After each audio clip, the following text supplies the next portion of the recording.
It's Saturday night. That means it's time for the Don Tony Show. The wait all week long is finally over. Get Don Tony's perspective on current affairs in the world of pro wrestling and much more. The Don Tony Show. And now your host, the man, the legend, Don Tony.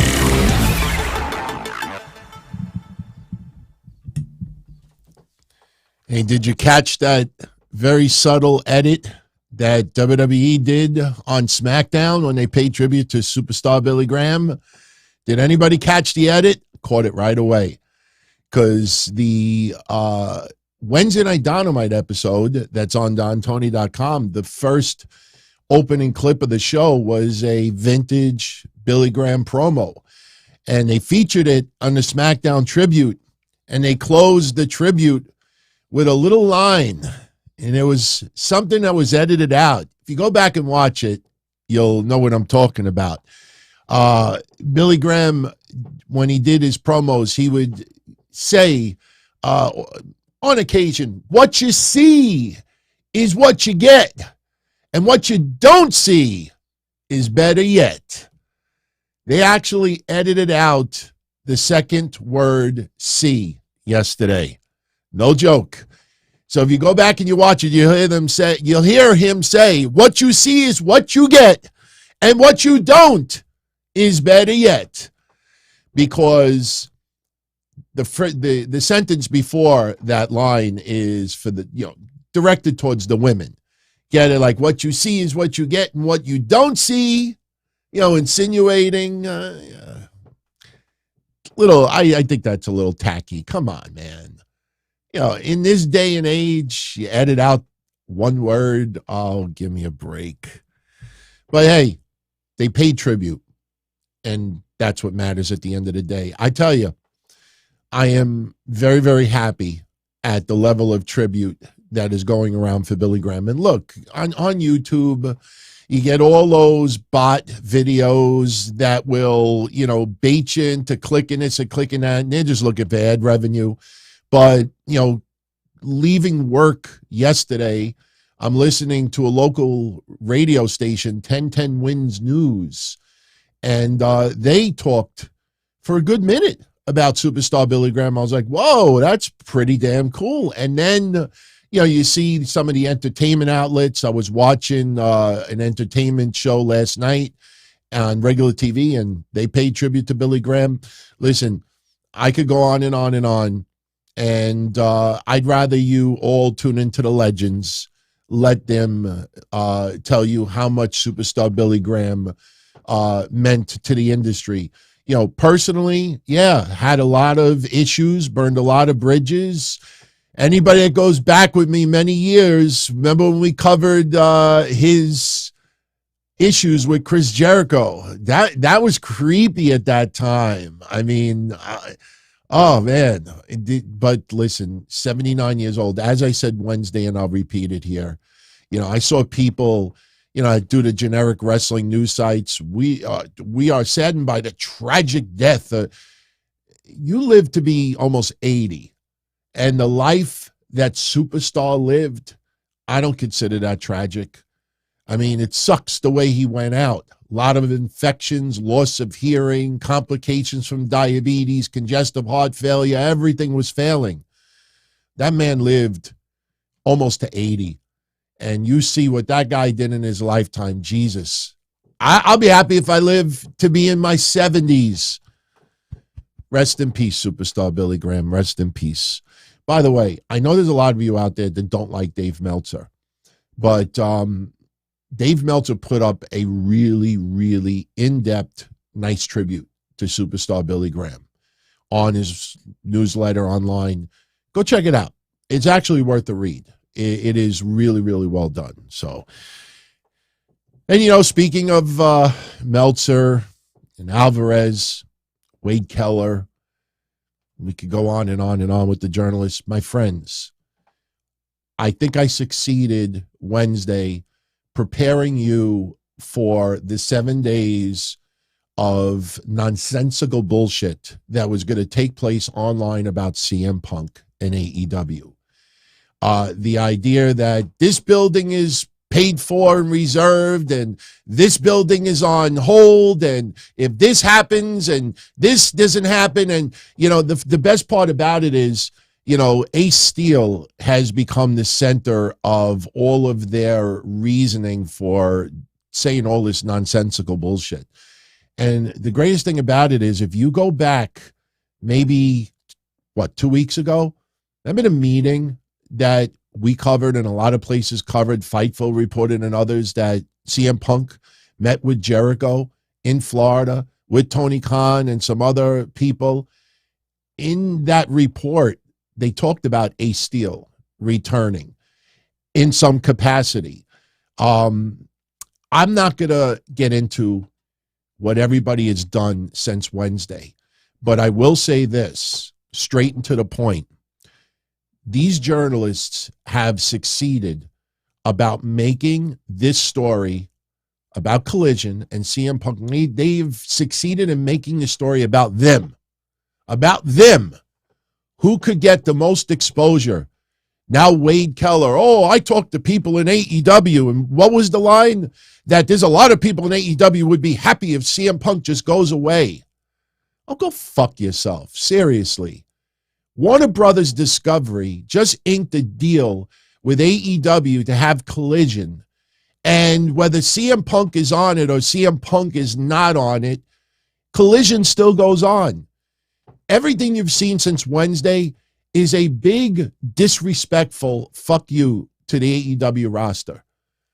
They have decided to make Collision all or nothing about CM Punk.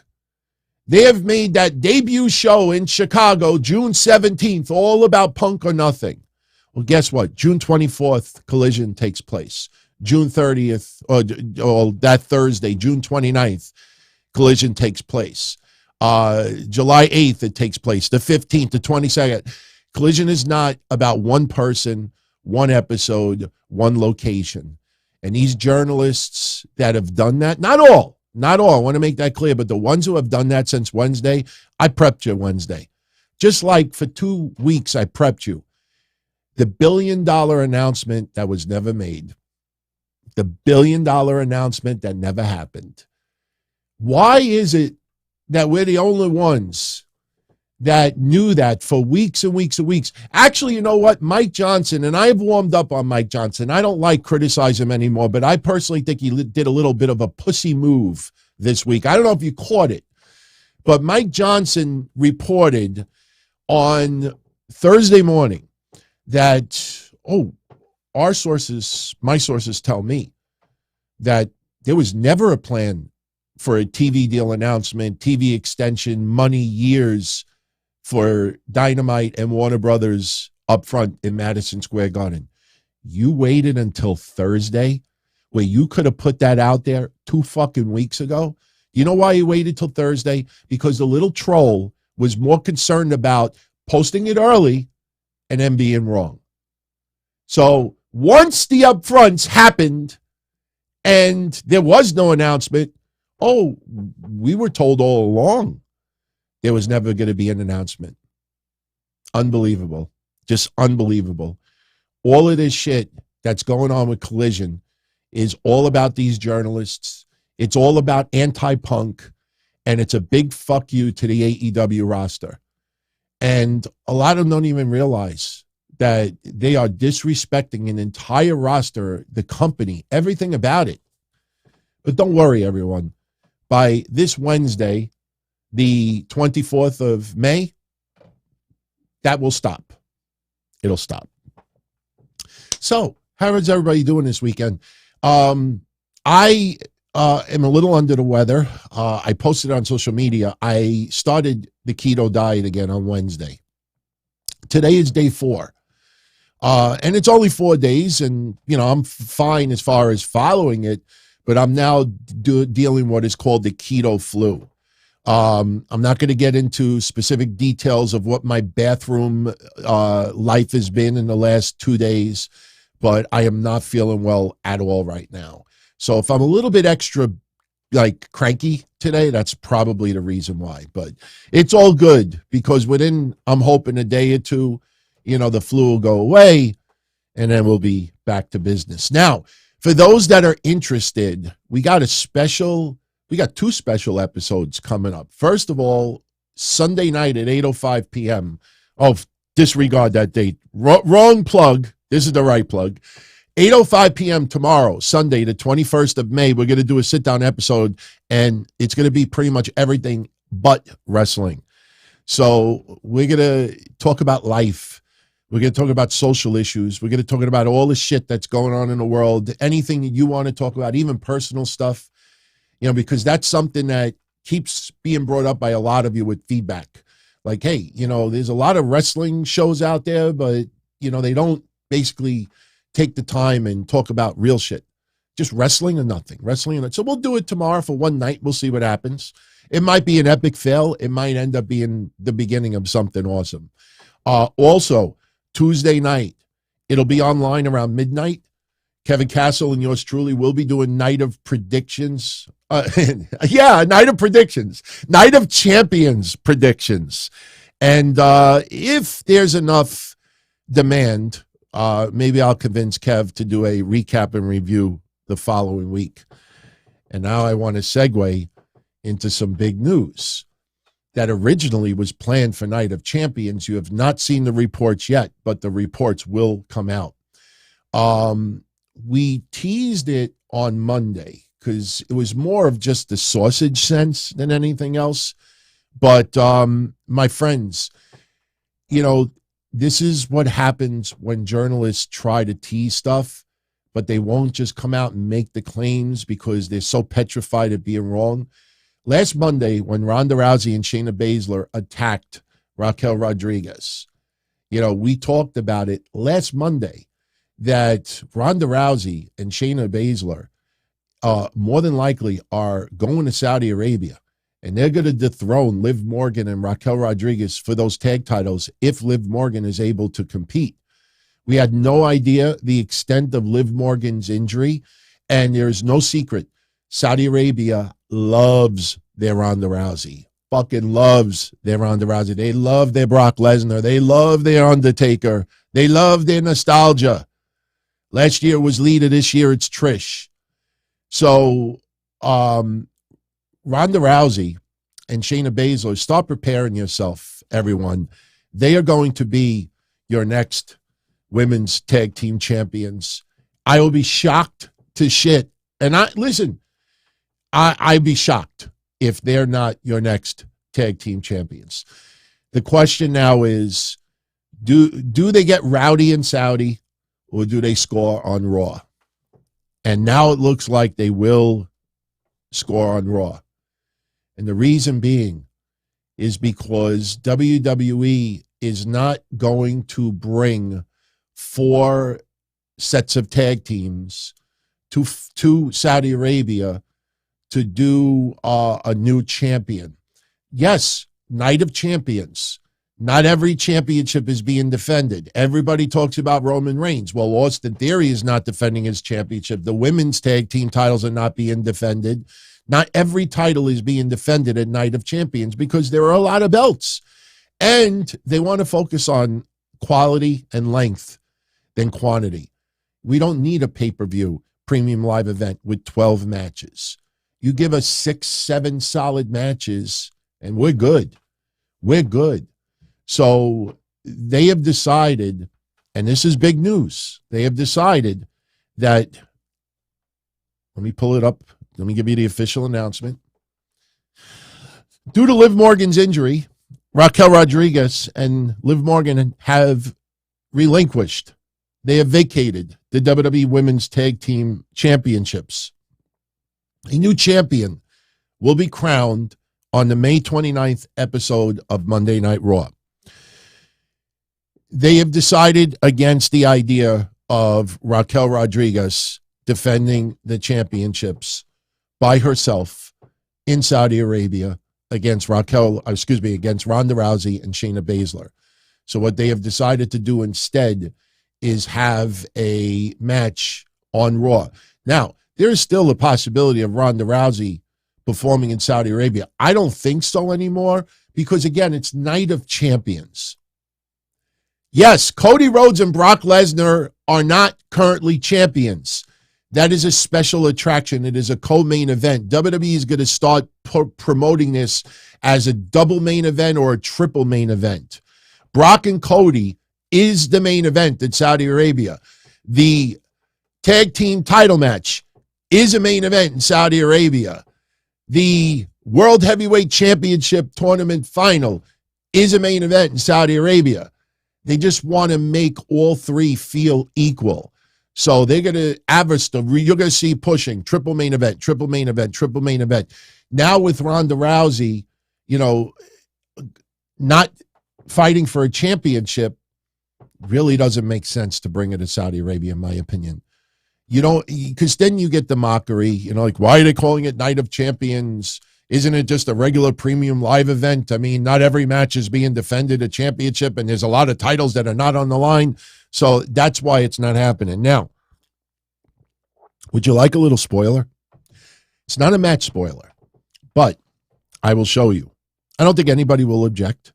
If anybody objects, post it in the chat, and I will not give it to you. All right? I have on the screen right now 4 tag teams. These are the 4 teams that will fight for the right to become your next WWE Women's Tag Team Champions. You have Sonya Deville and Chelsea Green. You have Bayley and Io Sky. You have Ronda Rousey and Shayna Baszler. And you have Raquel Rodriguez and a mystery partner. Would everybody like to know who her mystery partner is going to be? And I'll give everybody a chance. Dakota Kai is hurt. She will be out of action temporarily. And WWE has decided to have Bayley and Io Sky team up. Expect more miscommunication. Expect more miscommunication between the two. And that will ultimately lead to the falling out, the turn on Io Sky. So, look, I don't know who's going to win the tag team titles.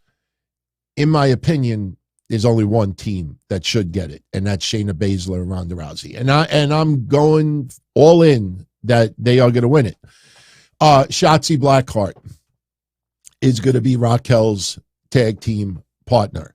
I'm not going to give you spoilers of the outcomes of SmackDown that was taped for this coming Friday. But if you remember a week or so ago, I told you, it's kind of a reminder.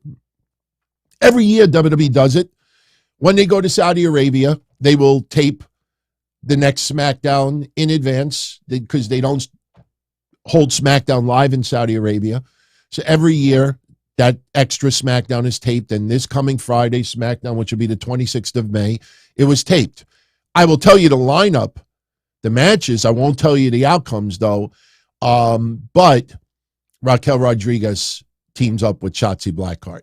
They take on Bayley and Io Sky. So on the heels of Night of Champions and then Raw, the following night, you will have the women's tag team title match. So when you look at the semantics of it, Raquel Rodriguez and Shotzi will wrestle on Friday the 26th. A couple of days later on Raw, they will try to win the women's tag team championships. I personally don't see Shotzi Blackheart and Raquel Rodriguez winning the tag titles.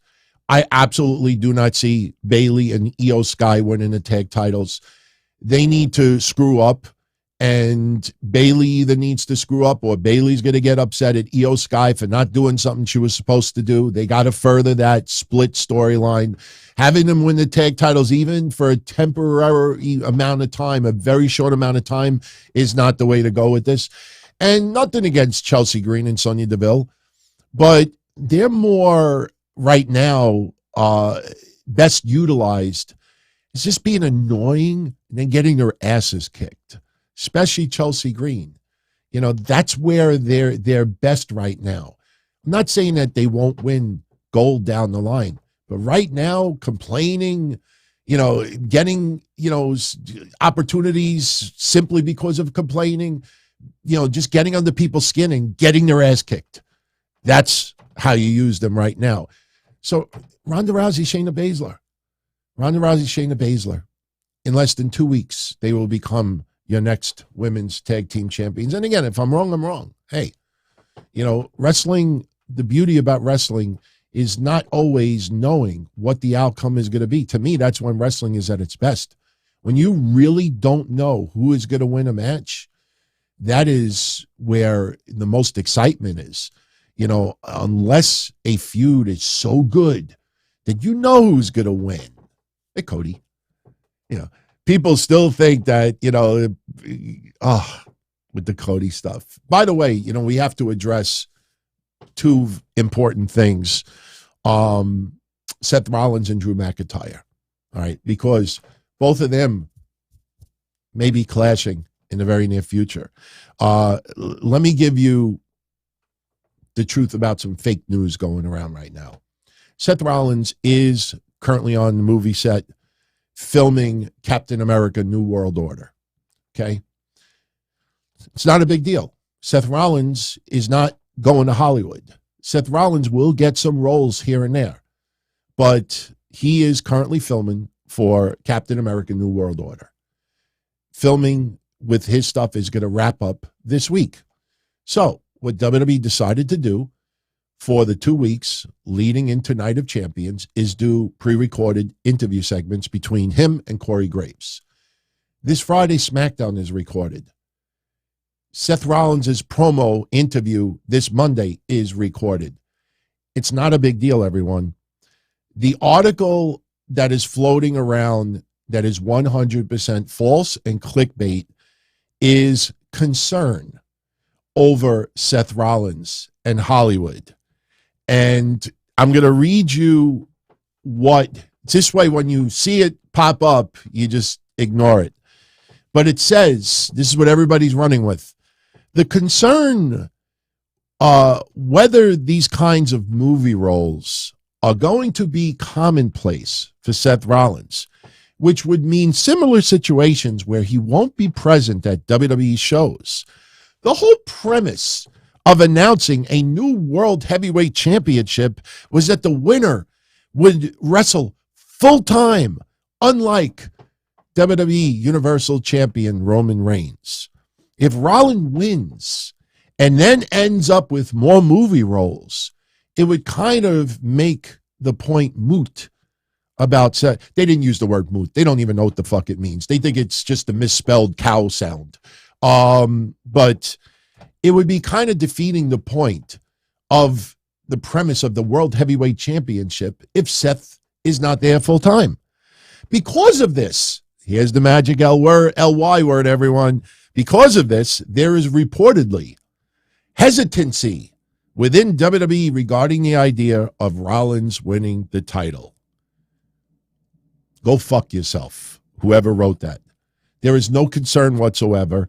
Plus, any movie roles that Seth Rollins does, WWE has to okay it and clear it. Seth Rollins is not going to show up and say, hey guys, listen, I know we got blah, blah, blah, blah. We're going to go to blah, blah, blah, blah stand in October, but you know what? I'm going to do Jackass 9. No, that's not how it operates. These people that are trying to make it sound like that Seth Rollins, if he gets more of these movie roles, that they can't put oh, fuck you. Seth Rollins is winning this championship. Period. That's it. This is WWE's answer to people complaining that they're not pulling the trigger fast enough with some storylines. Kevin Owens and Sami Zayn, them winning the championships was always the destination at WrestleMania. Them main eventing night one, winning the championships was always the destination. But along the way, people like, oh, Sami should have won the heavyweight title. Sami should be fighting in the three-way at Mania. Sami this, Sami that, Sami this. And, even that felt a little bit dragged on. Remember, we expected Kevin Owens to join up with Sami Zayn about a month and a half before they actually did. And people are like, what are they waiting for? What are they waiting for? What are they waiting for? And they didn't do it. And then Roman Reigns was, everybody, including me, most people expected him to lose to Cody at WrestleMania. Finish the story. Storybook ending. Finish the story. Nope. Scenic route. Hasn't happened yet. So people are getting a little bit tired, like, okay, give us direction. Give us clarity. Cody Rhodes is always giving you clarity. Finish the story. Finish the destination. Finish the story. Finish the story. The story has not changed. The destination has not changed. You don't need to be reminded every week in a Cody Rhodes' promo that he is going to ultimately get back at Roman Reigns and take those titles. He doesn't need to tell you every week. You don't need reassurance, you know? So Seth Rollins winning this championship, yes, very organized, very predictable, and very much the right decision to do. The storyline is not necessarily who's going to win. It's how the person handles that championship. And Seth Rollins is going to put so much prestige. Seth Rollins is going to be the focal point of Monday Night Raw. He is going to be the number one. He already is the number one guy on Monday Night Raw. I know some people say Cody Rhodes as well, but Seth Rollins really will be considered the guy on Monday Night Raw. He's not going to be an afterthought to Cody Rhodes. So you're not going to take that and then have AJ Styles up. You know, AJ Styles just coming back from an injury. AJ Styles, the SmackDown is the house that AJ Styles built. You're not throwing that all away just so AJ Styles could have a surprising victory at Night of Champions. Don't overthink it, everyone. So that article is nonsense. Another article, another story going around, which is common sense. It's not even a story, but we got to talk about it, is Drew McIntyre. There's a lot of places talking about that. Oh, Drew McIntyre, it's just a matter of creative. Now it's just a matter of bringing him back to TV. Oh, no fucking shit. When he took time off from WrestleMania, it was to nurse bumps, bruises, some injuries, aches. People decide to make it really controversial and talk about contract. Yeah, I'm sure Drew McIntyre is still very disappointed that he did not win the World Heavyweight Championship at Clash at the Castle. But that is not the be-all, end-all. The guy gets paid very, very well in WWE, and his contract is up in 2024. And understand this, with injury, WWE will add on extra time, because of that contract. So his contract is not going to end as soon as people believe it's gonna end. Right now, we have to wait for other stories to pan out. Did anybody ever think about the possibility that Drew McIntyre may attack Cody Rhodes? Possible. But Drew McIntyre right now, bringing him back to TV, whether he feuds with Seth Rollins for the World Heavyweight Championship, which I honestly don't know if I want that. And the reason why I don't know if I want that is because of something that I said for the last 2 weeks. Seth Rollins wins this championship. How would you all react if he loses the title in 4 months? How would you all react if he loses the title even in 6 months? You don't think that the loudest noise on the internet is going to keep silent and not say, oh, look what they did for Roman Reigns, and he didn't even have the title for a year. WWE's kind of put themselves in a bad situation. So now Seth Rollins has to hold this title for a long time. He has to. Because if he drops that championship in a short amount of time, it's going to consider an epic failure. Oh, you see, nothing has changed with Seth Rollins. Vince is back. That's what you'll hear. So Drew McIntyre feuding with Seth Rollins, we kind of know who's going to come out on top with the gold in that feud. So I kind of prefer Drew McIntyre, Cody Rhodes. Now, for people that are going to say, well, DT, how do you explain Drew McIntyre and Cody Rhodes? Well, same idea with Paul Heyman. Paul Heyman shook hands with Imperium. Paul Heyman shook hands with Judgment Day. Paul Heyman could shake hands with Drew McIntyre. We just may not know about it right away. We may not know about it right away. Think about this. Brock was a legendary huge foe of Roman Reigns. So was Drew McIntyre.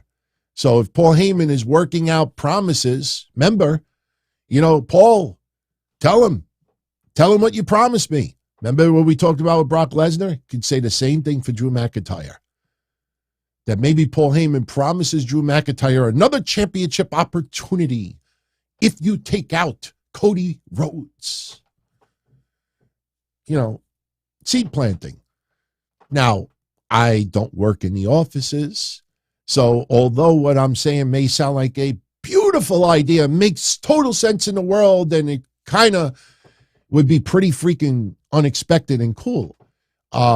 They're the ones that make the final calls and the decisions. But the Brock Lesnar one is pretty much, that is going in that direction, because sooner or later they're going to address why Brock Lesnar tried to take out Cody Rhodes. You're not going to wait months just for Brock to say, because I felt like it. So, anyway, I don't think Drew McIntyre needs a Money in the Bank briefcase. I think whoever wins that Money in the Bank briefcase is somebody that has got to get the unexpected, amazing, unbelievable crowd pop. A lot of people are focused on LA Knight. There's rumored, somebody put out the other day. By the way, I'm not Boozer. I know I mentioned this on another episode earlier in the week. I got to mention it here for those that tune into the other episode. A lot of the shit that I have been putting out there since August, ultimately, like weeks later, months later, gets put out by somebody by the name of Boozer. And I'm getting more and more emails and DMs saying, come on, DT, admit it, you're Boozer.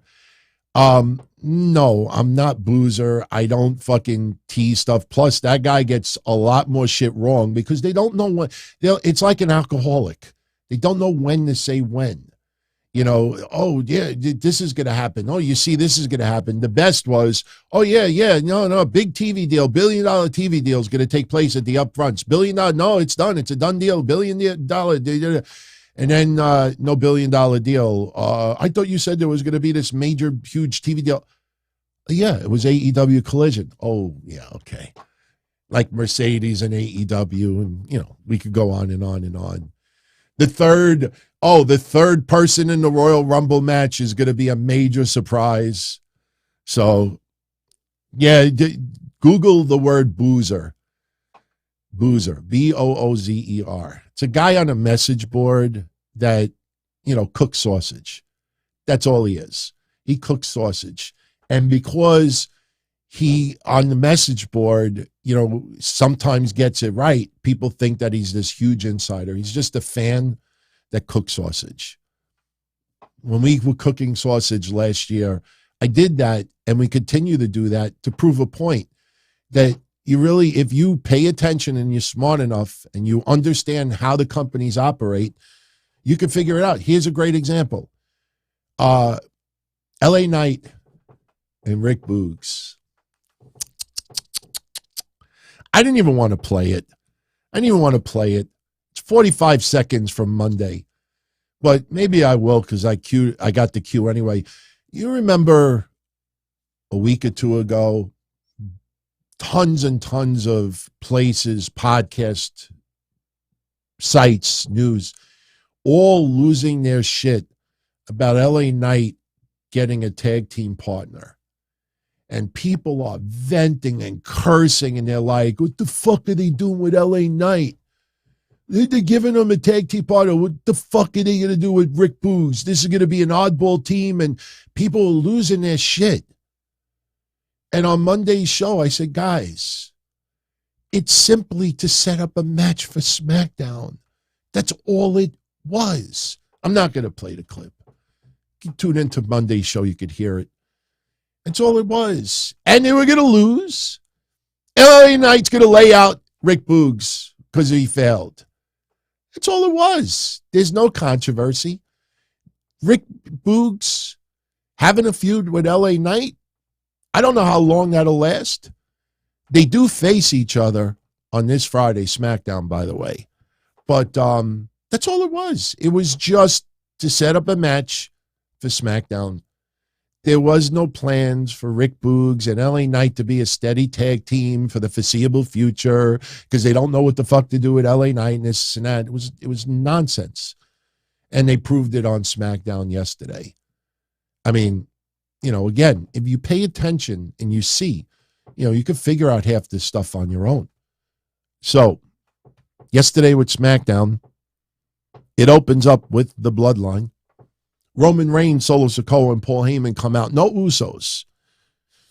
Roman takes the mic from Paul Heyman, and he is greeted with "You suck" chants. And Roman says, that's not how we start things off here. Columbia, acknowledge me. Fans start chanting Sami Zayn, and Sami Zayn comes out. Kevin Owens comes out. And Roman Reigns is like, great. You know, I was going to have you guys come out here anyway. I want you to acknowledge the tribal chief, and then you could drop the tag team titles on the way out.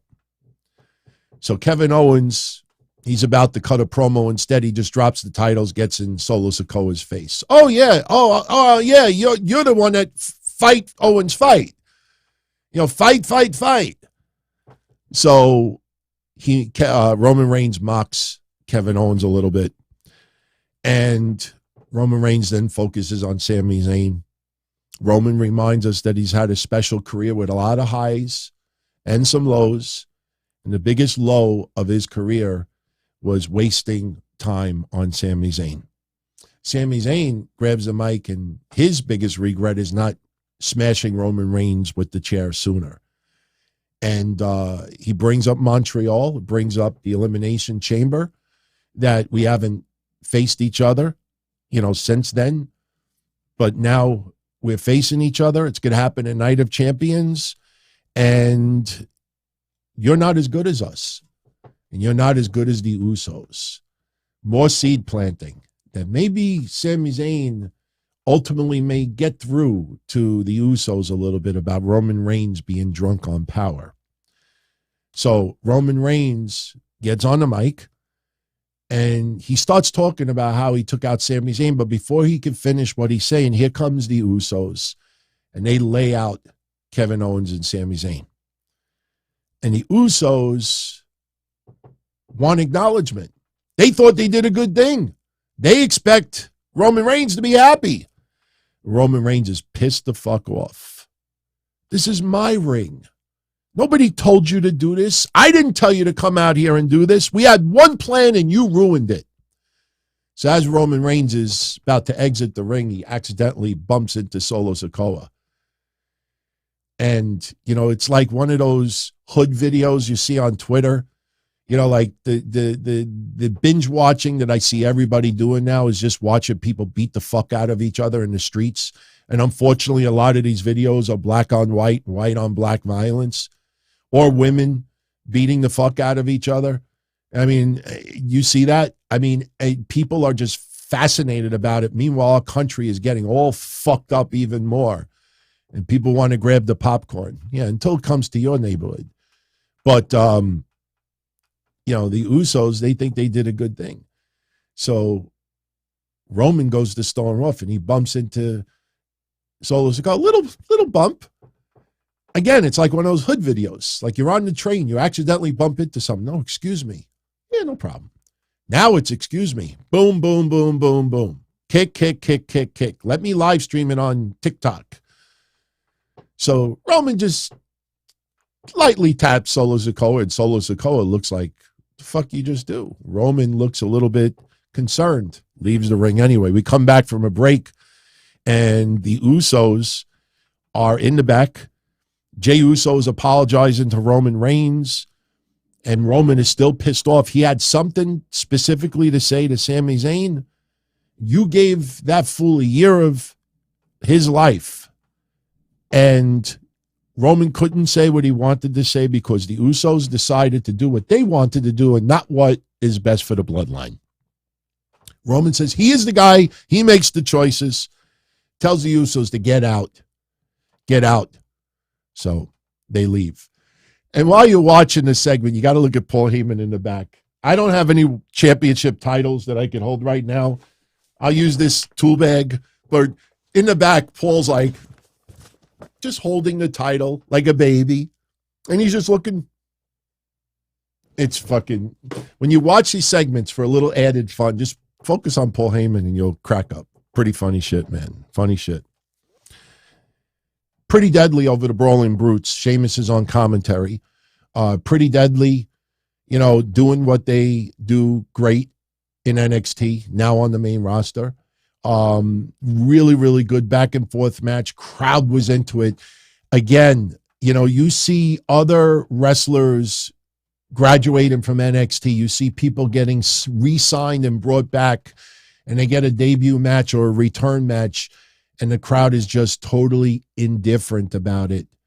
Indifference is the worst reaction. And that crowd loved that match yesterday.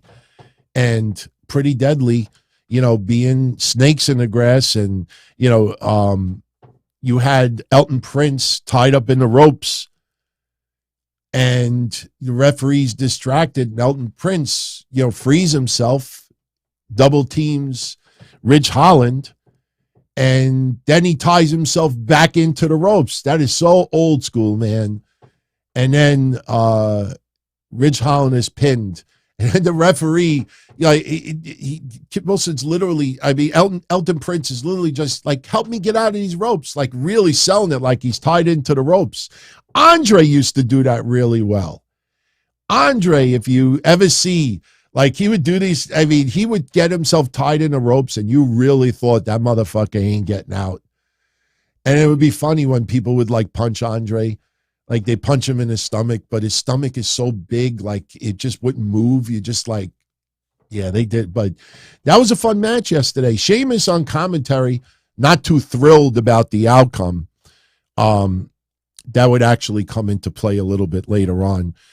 Michael Cole pays tribute along with WWE superstar Billy Graham's passing. We see that little video package, which was nice. You do realize, and we've had this conversation before, news media does it, the entertainment world does it, WWE does it. They have vignettes, they have segments already in the tank for wrestlers who will die. They just have to sometimes update it, especially if it's a wrestler that is still active in some capacity. That superstar Billy Graham package that you saw on SmackDown, a majority of it was recorded years ago, from the person doing the commentary to even the clips. That's why if you saw it, like the best they could do is show us clips from 2004, Mean Gene Okerlund, Dusty Rhodes, John Cena, Triple H, and they were good clips. But it shows you they put this in the tank probably over 10 years ago. But you don't know when the person's going to pass. I don't want to name any other living wrestlers, but they have videos 95% done already for a lot of wrestlers who are still alive today. And when it's time for them to pass, they reload it, add a little finishing touches, put the graphic of when they died, and, you might get lucky and get like somebody saying something that was recorded in the last year or two. Remember Superstar? Okay, here's a good one. Kayfabe Commentaries did a great shoot interview with Superstar Billy Graham about 1977 and 1978. And I've watched it before. They just put it back up on YouTube because Billy Graham passed. And I remember he was talking and talked about, going back to WWE, not too long ago and recording like a couple of hours of interviews. They were bringing up other wrestlers and this and that, and they have all this content recorded with Superstar Billy Graham talking about others. So when a tribute video comes out, whether it's a documentary or if it's designed for a package when somebody passes, you will see this pop up and come out of the bag. So a lot of what you saw, that was recorded many, many, many, many moons ago. It's just saved for until the time comes for somebody.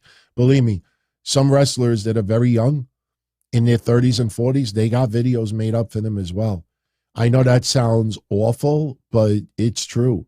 Luckily for those guys and gals, once they pass their 30s and 40s and they actually, or better yet, their 20s and 30s, and then they have another 10 years of a career, they have plenty of time to redo it and put more contemporary footage on it. See, with Billy Graham, your footage is from the 70s to the late 80s. You know, that's really it. I mean, there's no reason you don't, and the Hall of Fame. That's it. You don't have to show him hanging out with Sheamus or Hogan, several years ago. No, you just bring up 70s, 80s, Hall of Fame, done. Asuka defeats Zelina Vega.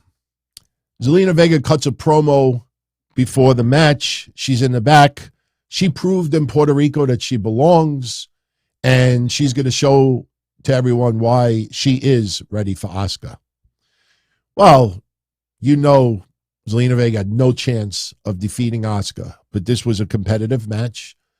Zelina Vega held her own.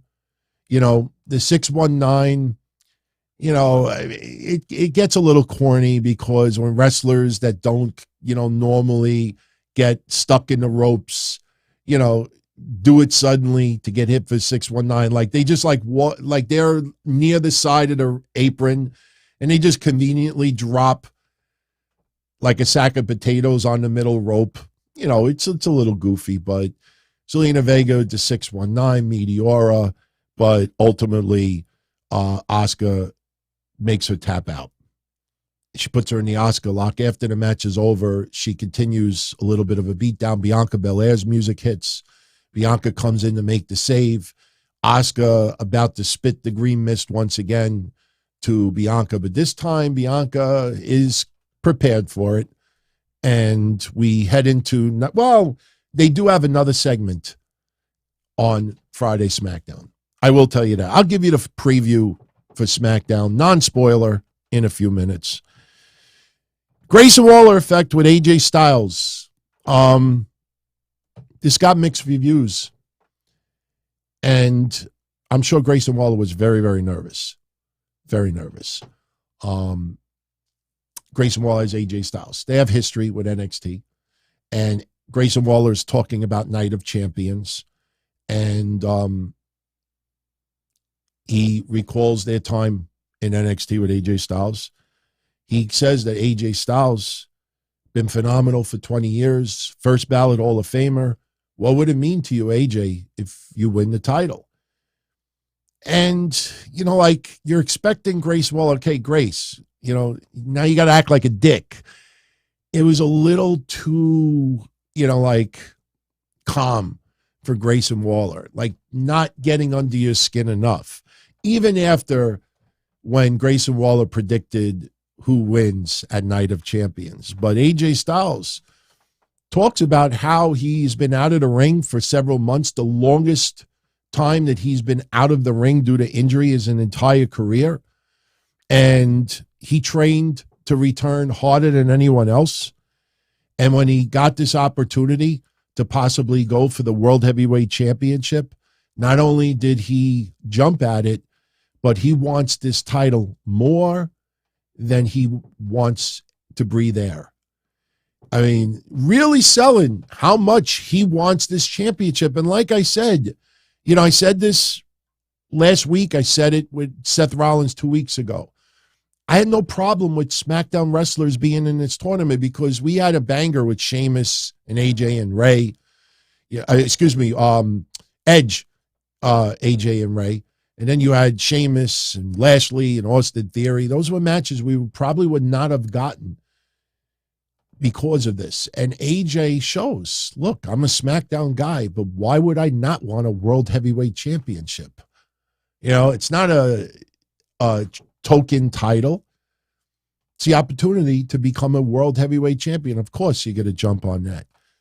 So after AJ gives, his argument of why he's been training hard. He even brings up that Seth Rollins is currently doing a movie and I'm training and I'm going to become World Heavyweight Champion. And Grayson Waller says, that just gave me goosebumps.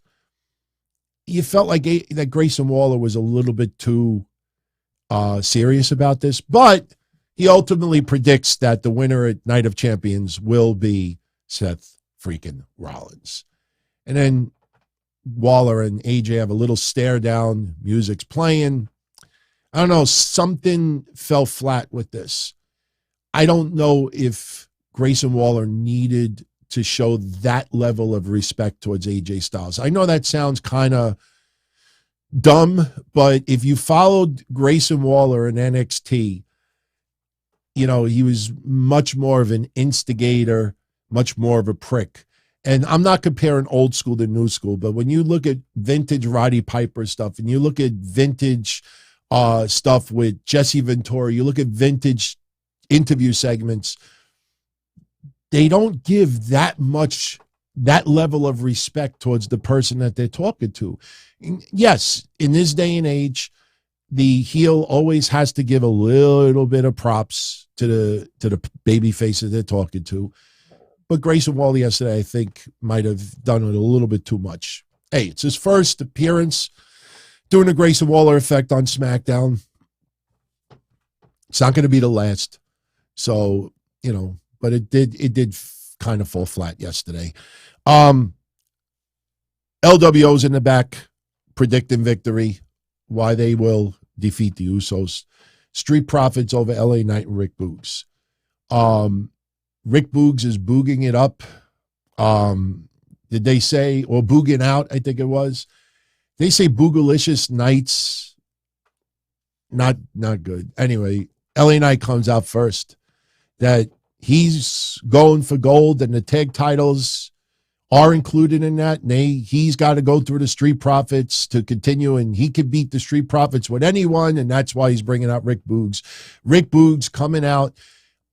I watch him, and every time I see him, it's like if Freddie Mercury hung out with superstar Billy Graham back in the 70s and Arnold Schwarzenegger in the gym.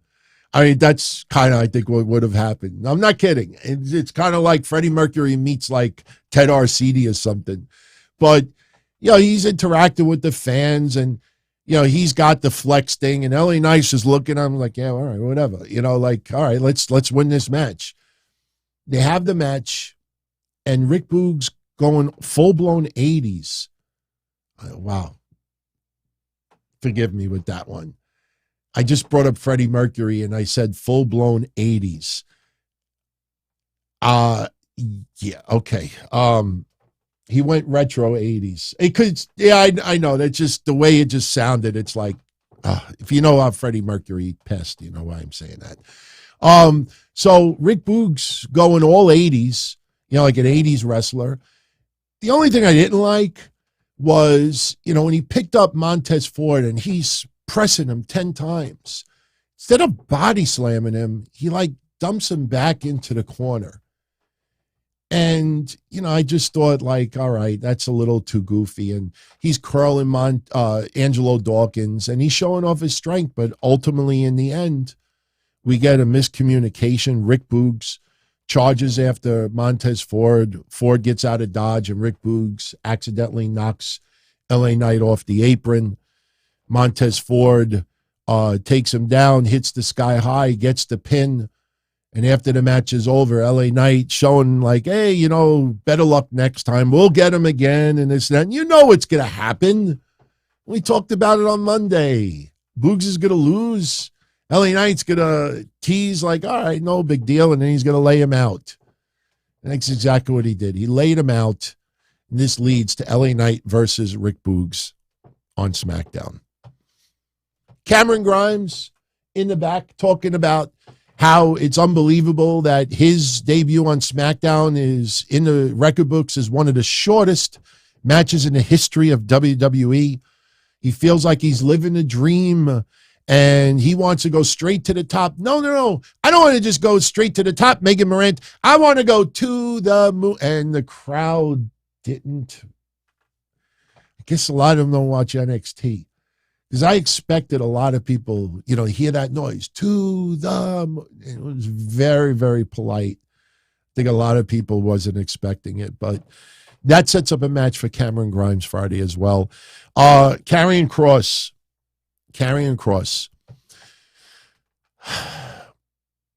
They got to get rid of the tarot cards. We've talked about this before. Got to get rid of the tarot cards.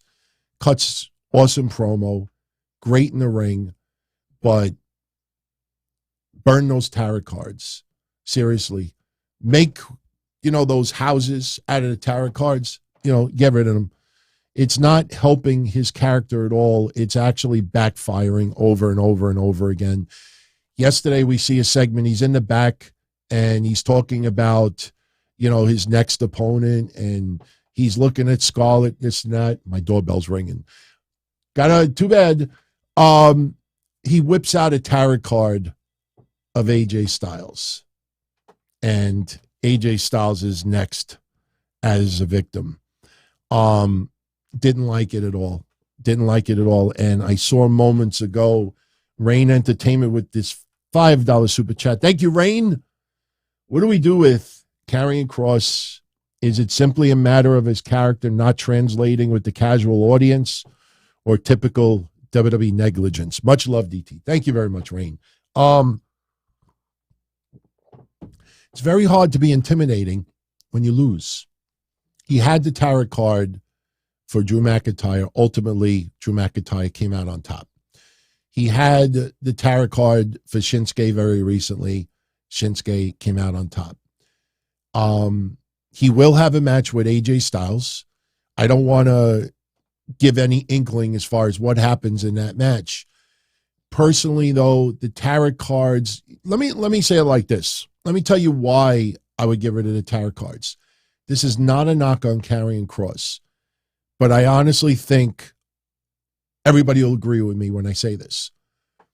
The tarot cards are a cheap way out creatively to book matches for Karrion Kross.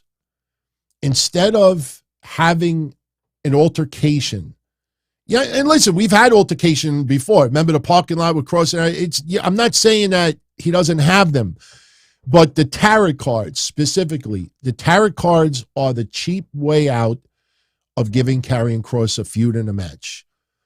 Okay, blah, blah, blah, blah, blah. All right, WWE Creative, who should we put Karrion Kross against next? You know what, let's do, he works well with Shinsuke and their friends. Why? Let's do Shinsuke. All right, well, how do we explain, Shinsuke and Karrion Kross? Now, if this was the attitude era, I'd be like, do you speak English? TikTok. Do you understand TikTok? I would, it's stupid shit, but something, anything. No, it's like, now I only have AEW cards in front of me, but look, TikTok. Look, Karrion Kross. Oh, I know how we could get him to face Shinsuke. Let's make up a tarot card with Shinsuke on it, and he happens to be the luck of the door. TikTok. All right. That was a great fucking match. All right, now we got to progress further. Let's do AJ Styles. Maybe AJ Styles could, have a confrontation with Karrion Kross, and AJ's like, hey, you thought you were going to get past Shinsuke. Shinsuke's a very close friend of mine. Don't make fun of Shinsuke. Could have cut a promo about Shinsuke. Even though Shinsuke's on Raw now, could have still cut a promo, said some nasty things about Shinsuke, and AJ Styles could show up and say, hey, that's my friend. I know he's on Raw now, but how's about you face me instead? I know it's stupid. I don't work at Creative. Pay me to work at Creative. Give me a financial, I'll come up with something good. No, I got an idea. Let's make a tarot card for AJ Styles. Okay. Blah, blah, blah. Scarlett. TikTok. And then what is it next week? Oh, we're going to revisit Sheamus. TikTok. You know what he's got to do? He's got to pull out the card, and the card's got to show Karrion Kross on it. I got to be careful because I have inserts over here that I haven't put on eBay yet. I don't want to throw an insert around. There's some pretty expensive cards on this table just collecting dust. But that's what it is. The tarot cards are a cheap way out to creatively book Karrion Kross.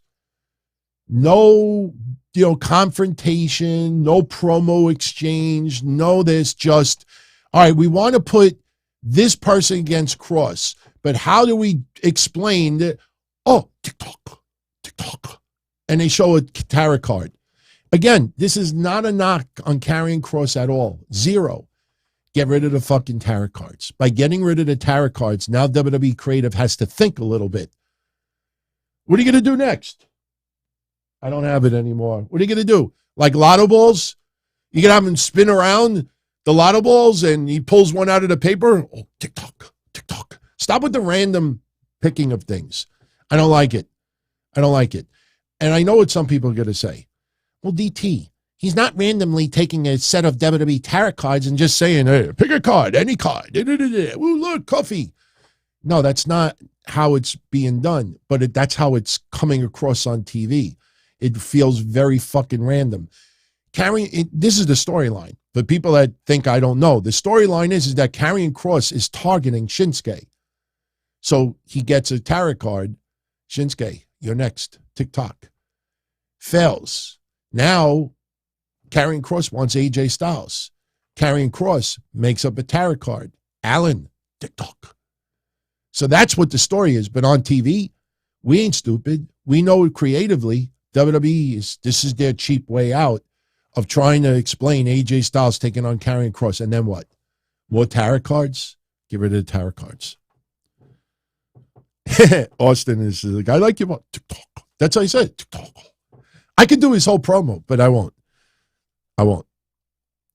Thank you, Rain, once again. So, Friday, this coming Friday, we will get AJ Styles versus Karrion Kross. Austin Theory enters the ring. Austin Theory live. Sheamus comes out. Austin Theory has a little bit in common with Sheamus. They both beat John Cena. They both beat Bobby Lashley, this and that. Austin Theory a little too cocky on how, he handled himself against Sheamus and Bobby Lashley, and Sheamus decides to hit him with a big bro kick. Set up a match on SmackDown. They will fight this Friday on SmackDown. The Usos are backstage warming up for their match against Santos Escobar and Rey Mysterio. Paul Heyman walks up and says, Roman Reigns forgives you, but Roman Reigns will not be ringside with you tonight. And what ends up happening, is this the first victory for Santos Escobar under the LWO banner?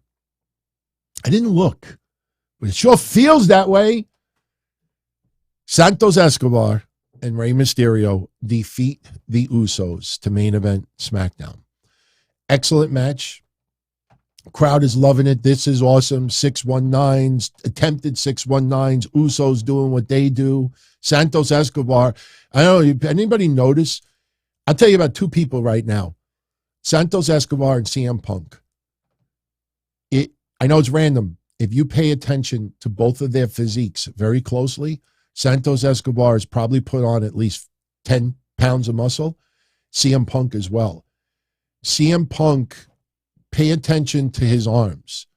He just did that video talking about that weird social behavior we played on Wednesday. Go look at some of the clips of CM Punk very recently. That guy has been working out big time. He's probably put on 5 to 10 pounds of muscle since the last time we saw him. And yeah, rightfully so. He's recovering from an injury, but the man has been going nuts in the gym. Santos Escobar as well. So what ends up happening yesterday? Rey Mysterio attempts a 619, but Jimmy Uso stops it, hits him with a kick. Rey Mysterio is about to get hit with the double splash from the Usos. And here comes Kevin Owens and Sami Zayn. Kevin Owens comes down the rampway, and here comes Sami Zayn, knocks one of the Usos off of the rope. I think it was Jimmy Uso. And then Rey Mysterio leaps off the apron onto Jey Uso. Santos Escobar with the top rope splash onto Jimmy Uso for the pin. And as we go off the air, we see Roman Reigns, Solo Sikoa, and Paul Heyman in the back. They're looking at the monitor, and they see the Usos all upset in defeat. Kevin Owens and Sami Zayn smiling. Solo Sikoa is about to get up to insinuate that he's going to go out there and take care of business, and Roman Reigns, don't worry about it. We'll get him Night of Champions. And Roman looks pissed, looks concerned, looks frustrated, and we see what happens with Night of Champions.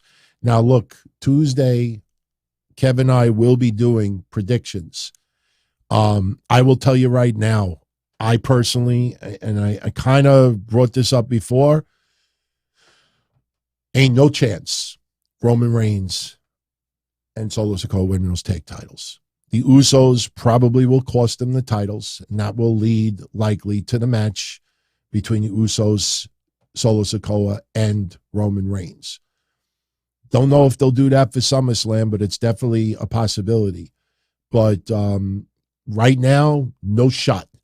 No shot whatsoever winning those tag team titles. I know people are teasing it, and some people out there truly think there's going to be a title change. I don't see that coming at all. Not at all. One other match on SmackDown that I just want to mention quickly. It really was not, that big of a deal.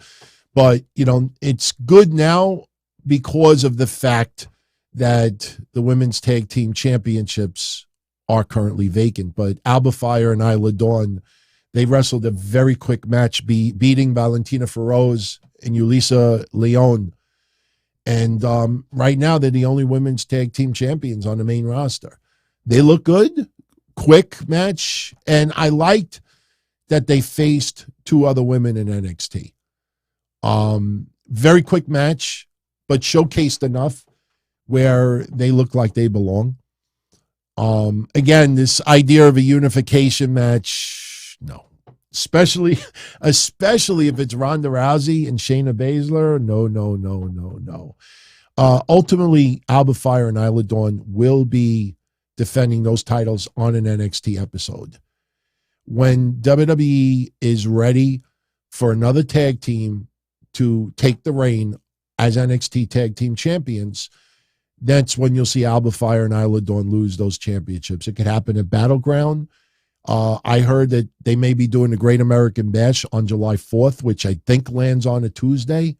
July 4th. I'll tell you right now if it lands on a Tuesday. July 4th lands on a Tuesday. Might get the Great American Bash on the 4th of July. So when they are ready to take those NXT women's tag titles off of Alba Fire and Isla Dawn, they will defend on an NXT card, and they will lose it. They may not lose it the first time around, because I think it might be a little too predictable if they did. That's why I'm kind of glad that they did not lose to Katana Chance and Kaden Carter.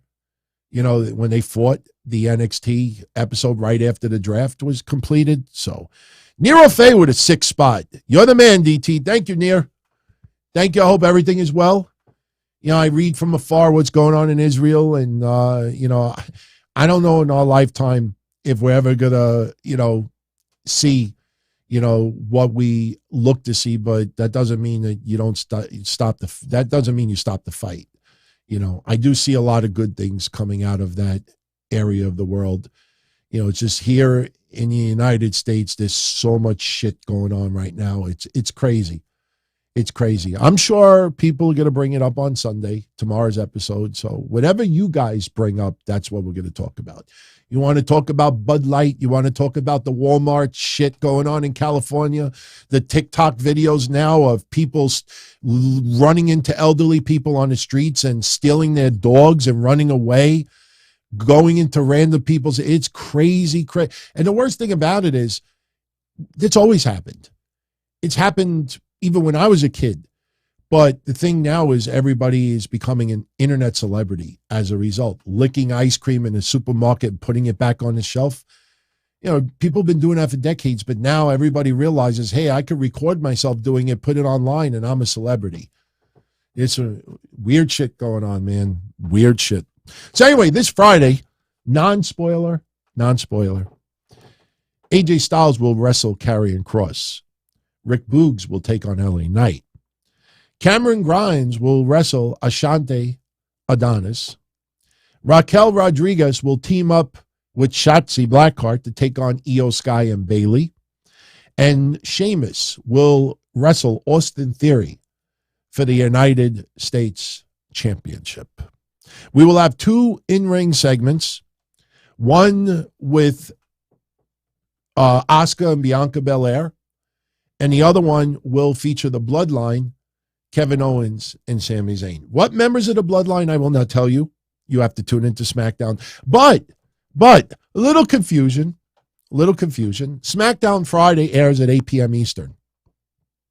Well, Well, 8 hours earlier, they will somehow be teleported to Saudi Arabia because at 12 noon on WWE's social media platforms, from Instagram to Facebook to Twitter, I think YouTube as well, they will be doing the Night of Champions press conference.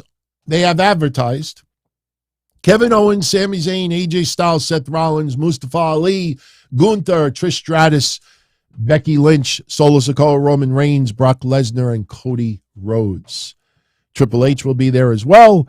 I don't think we will see Vince McMahon on camera, for a few people that asked earlier, but we will get the Night of Champions press conference live Friday at 12 noon, and then 8 hours later, it will be SmackDown.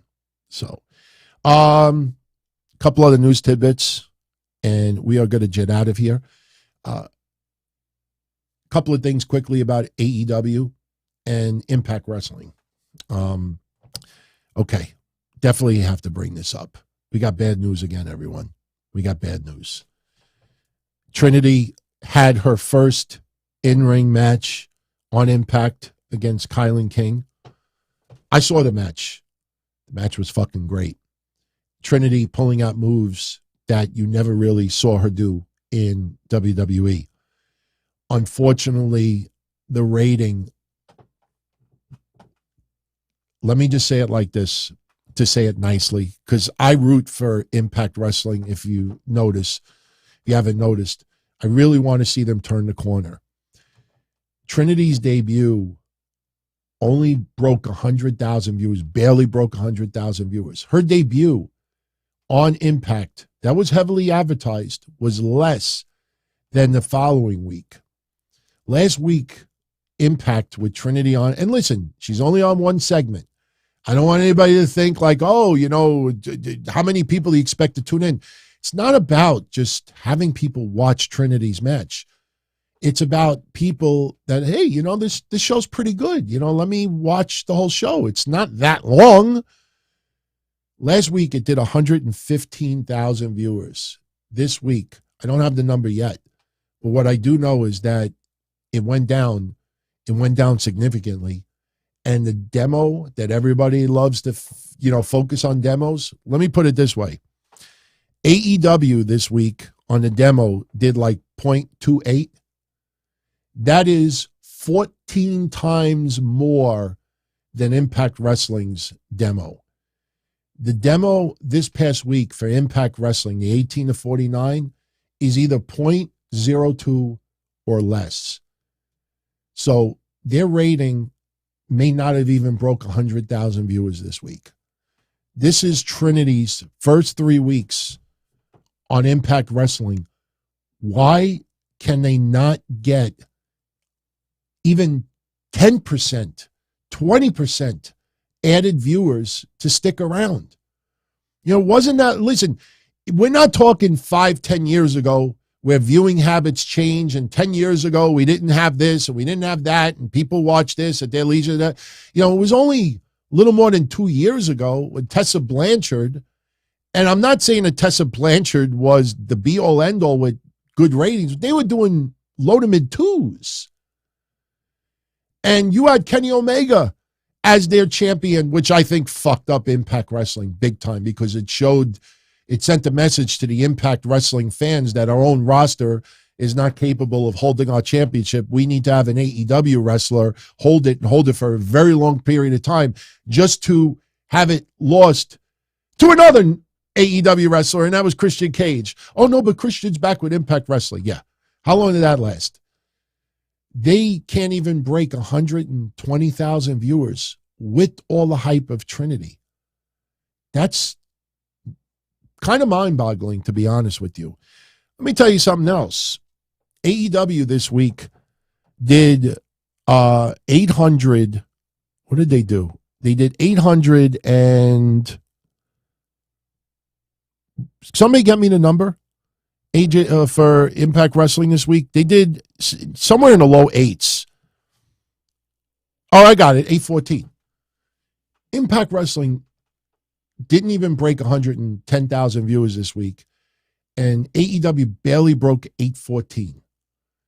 And when you look at the quarter hours, the Don Callis announced, the promo and Hangman Page returning and everything. It was the second lowest rating in the entire night. The quarter hour with Tony Khan's announcement and the Outcasts was the lowest rating of the entire night. 8:14. And people are like, oh, well, it was basketball. I got news for you. Chicago Fire on NBC did a better rating than the NBA this past Wednesday. NBA didn't even break 6 million viewers. So please spare me with, well, the rating went down 15, 18% because it was basketball on. Basketball was on when wrestling was doing 10 times that rating back in the day. Yes, back then you either watched TV or you didn't. Plain and simple, I get it. But the fact is that, how do you explain 1 million viewers when there's basketball on? It's just, the bottom line is that a lot of your fans are choosing something else than watching your product live. When AEW does a strong number, 1.1 million, 1.2 million, I don't ever see NBA, NHL, Chicago Fire, politics, TV shows saying, well, wrestling was on.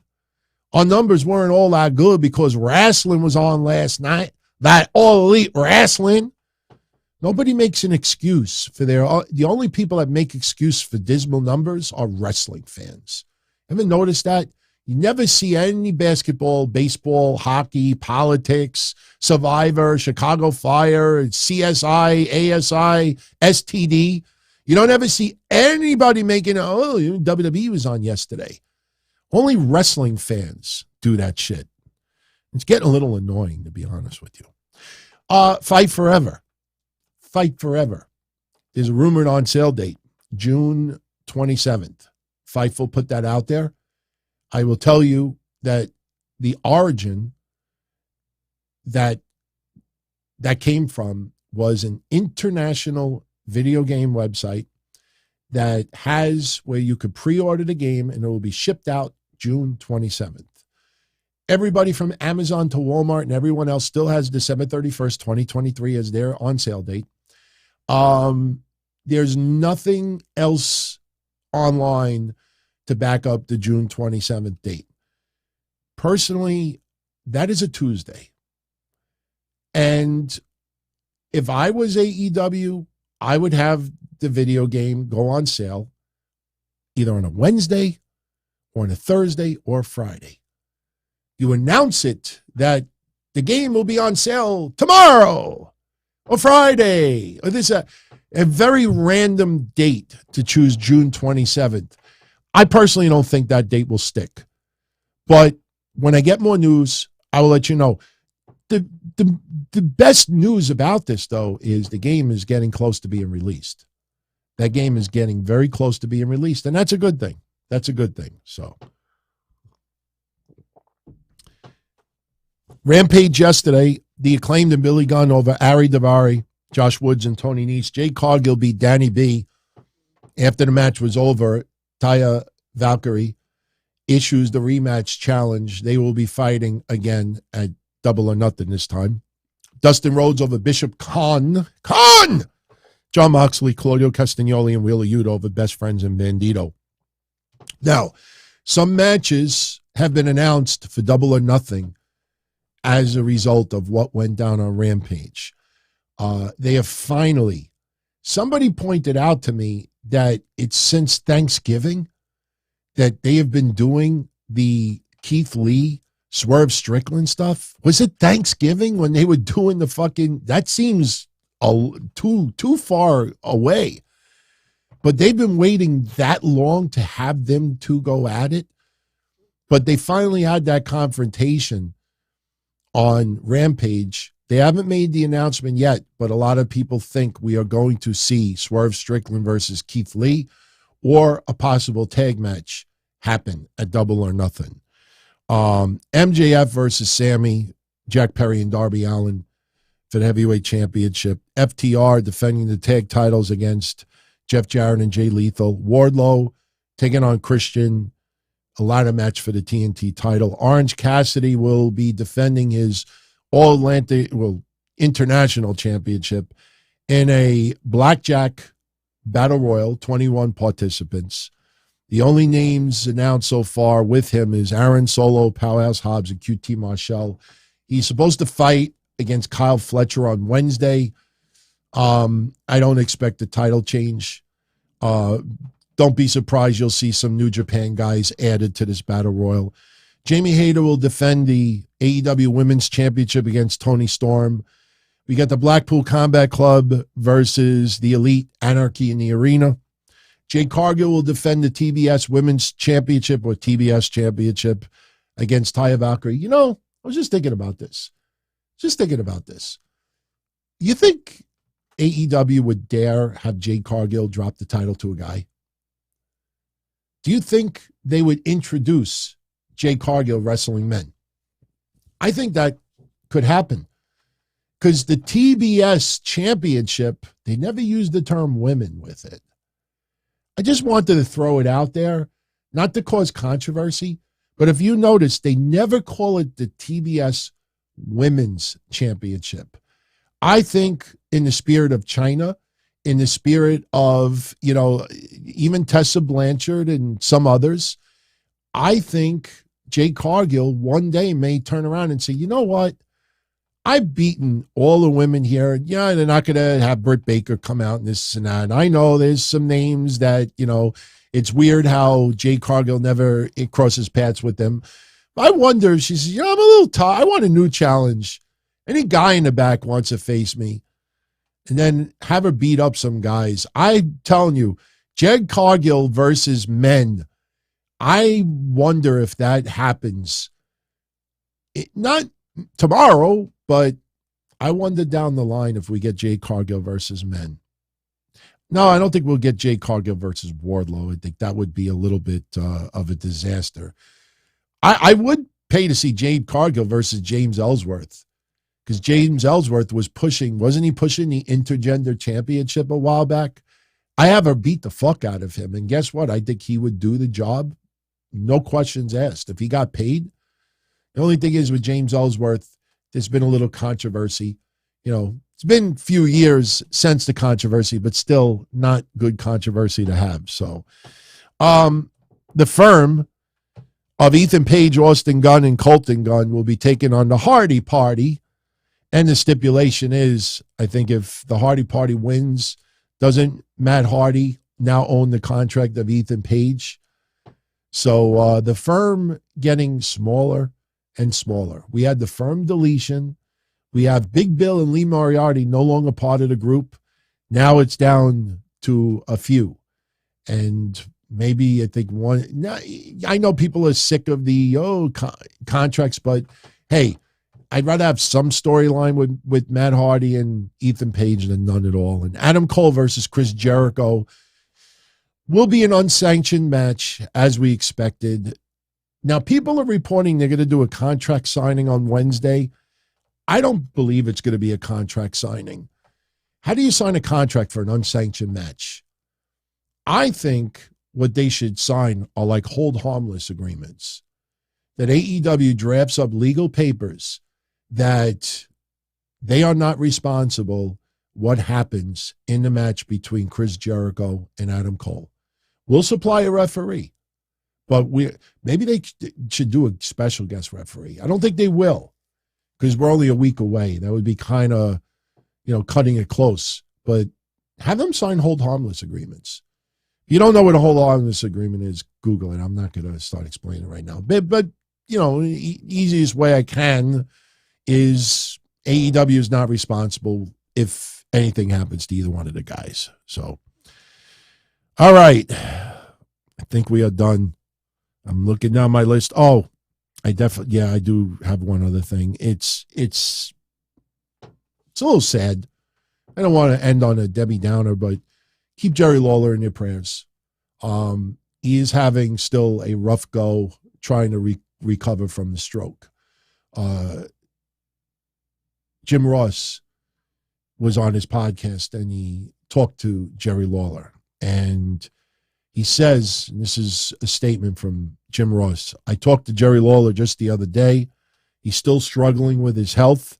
He's got good doctors, and they think that they have identified many of the issues, but he's not out of the woods yet in terms of achieving a good level of health. As always, when we talk, his voice starts off a little weak, then it gets stronger as he talks, and we laugh and we tell stories with each other. I'm not trying to speculate, but I now have had 2 customers since November this happened too. And a lot of it mirrors Jerry Lawler. I had 2 customers that have had strokes in the last 6-7 months, and it led to heart surgery. And remember, Jerry Lawler, didn't he have a heart attack many, many years ago? And I have a feeling that his heart may be one of the main issues here. Because in the case of 2 of my customers from my office, and they're not related to each other, they don't even know each other, but almost the same thing happened. One caught a stroke. Somebody saw them collapse and got them to the hospital quickly. Another one was passed out on the floor in their house, and the guy's sister happened to be coming over to drop off some food, and she found him on the floor. I mean, how amazing is that she just happened to show up bringing him some cooked food, finds her brother on the floor. The guy's in his 70s. But he was in the hospital for about a month, came home, slurred speech, very weak, very tired, frail. And then it led for him having open heart surgery, had to get, a bypass. So when Jim Ross says that the doctors feel that they have figured out what's caught, I wonder if Jerry Lawler's heart is becoming an issue again. I don't think he ever returns to the ring. I mean, even if he recovers from this stroke, I think Jerry Lawler's in-ring career is over. Jerry Lawler could be celebrated and utilized in wrestling so much more than having matches. He loves wrestling, though. Believe me, it's not just about paydays, because I know a few people who have booked Jerry Lawler, even, in recent years, and the amount of money that he requested is not a lot. Not a lot. And I know you're going to say, well, you're getting 70-something-year-old Jerry Lawler. You're not getting even 50-year-old Jerry Lawler. No, it's more of like, I don't want to make it sound so simple, but cover the expenses, take care of this, give me that, and I'm good. His demands were not crazy. So, yeah, I agree. His quality of life is much more important. So we say a prayer for Jerry Lawler that he can get through this. Whatever they have to do, they got to do it. Plus, I'm trying, guys. I have gotten quite a few messages about this. I can't seem to get an update about Barry Windham.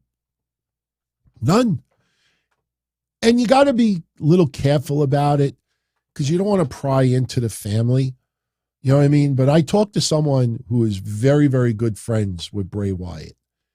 And I said, any update about Barry Windham? No, I haven't heard anything.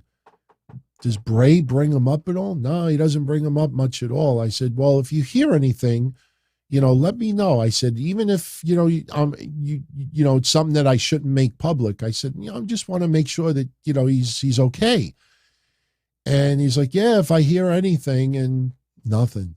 They're extremely tight-lipped about Barry Windham's situation. I hope Barry Windham is doing much better. Bray Wyatt, we may actually see sooner than you think. Not saying sooner as the Raw after Night of Champions, but, apparently they're starting to plan, Bray Wyatt coming back soon. Everybody thinks it's going to be with Alexa Bliss, but I'm not so sure. Alexa Bliss, I hope she returns soon as well, but I'm going to jet out of here. We got into 90 minutes, which I think is more than enough for tonight. Once again, you are all welcome to join me Sunday night at 8:05 p.m. for the sit down. Again, we're going to focus on everything but wrestling. I'm sure a wrestling topic will sneak in. We're all wrestling fans at the end of the day, so if we got to talk about something wrestling related, we will. But, whatever you want to talk about tomorrow, outside of that. Anything that's going on, that you want to just let out or, just have a conversation about. Things that are going on in the world, my thoughts on things, I don't mind talking about it. There's a lot of people that are very, very afraid to give their views. I see right now, oh boy, Dutch Mantel is getting killed online because, his comments thinking that there's no longer like KKK. I shouldn't say that he feels they're not the threat that they were back, decades ago. And, you open that rabbit hole and boy, you see Disco Inferno getting a lot of heat online. And, it's not healthy, but, we'll see. We'll see what you guys want to talk about tomorrow. And then don't forget on Tuesday, Kevin and I will be recording your Night of Champions predictions. And, we got some interesting things to talk about with that. So hopefully Monday they add another match. Because right now, the lineup, we have right now 5 matches. Cody versus Brock. Seth Rollins versus AJ Styles. Kevin Owens and Sami Zayn versus Solo Sikoa and Roman Reigns. Gunther versus Mustafa Ali and Bianca Belair versus Asuka. 5. I think 1 or 2 matches are in order here. I think you got to add 1 or 2. So hopefully we get an added match. Unfortunately, because of Liv Morgan's injury, they chose against having the 4-way for the women's tag titles there, and they definitely were against Raquel Rodriguez defending it on her own. Yesterday on SmackDown, she teased that. She had a backstage segment with Dakota Kai with Io Sky and Bayley, and Raquel Rodriguez was like, I'll defend the titles myself. But they are stripped of the titles, and she wishes Liv Morgan speedy recovery, and, she gets well soon. And unfortunately, Raquel Rodriguez was not going to be able to defend the titles on her own. So, hey, shit happens, everyone. Injuries happen. So, all right, I'm out of here. If you enjoyed the show, you know what to do. If you haven't checked it out yet, on DonTony.com, Wednesday Night Dynamite's episode this Wednesday is a must. We get into everything about AEW Collision, the CM Punk. We sift out all the bullshit, get into the real news. We talk about the $1 billion deal that was not announced. We talk about when it will be announced, because it will. I don't know if it'll be $1 billion. It's not gonna. They're not gonna throw numbers out there like you're signing an NBA player to an extension. But we got into some very, very important topics Wednesday. I was very proud with Wednesday's show because I really think, we really cleared up a lot of misnomers and addressed, a lot of the legit news, and also prepared everyone of what has transpired the last 48 hours plus with the news media towards CM Punk. Absolutely awful and unnecessary. Absolutely unnecessary. But go check it out. And I will catch you all again soon. Be well. Much love. As far back as I can remember, I always wanted to be a podcaster. For me to live any other way was nuts. To me, those goody-good people who worked shitty jobs for bum paychecks and took the subway to work every day and worried about their bills were dead. I mean, they were suckers. They had no balls. If I wanted something, I just took it. I ran everything. I paid the bills. I paid the host. I even paid the masked maniac. Everybody had their hands out. Everything was for the taking. We always called each other good fellas. You would always hear from somebody. You're gonna like Don Tony. He's all right. He's a good fella. He's one of us.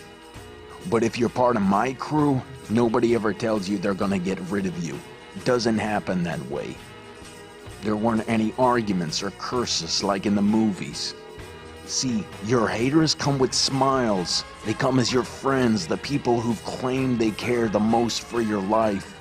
And now that's all over. And that's the best part. Today everything is different. There's lots of action. I don't have to wait around for everything like everyone else. Oh, I didn't get the vaccine? Fuck you, vaccine me. Oh, your delivery guy has COVID? Fuck you, feed me. Right after I moved here, I ordered egg noodles and ketchup, and I got spaghetti with meat sauce. I'm no longer an average nobody, while they get to live the rest of their lives like a bunch of schnooks.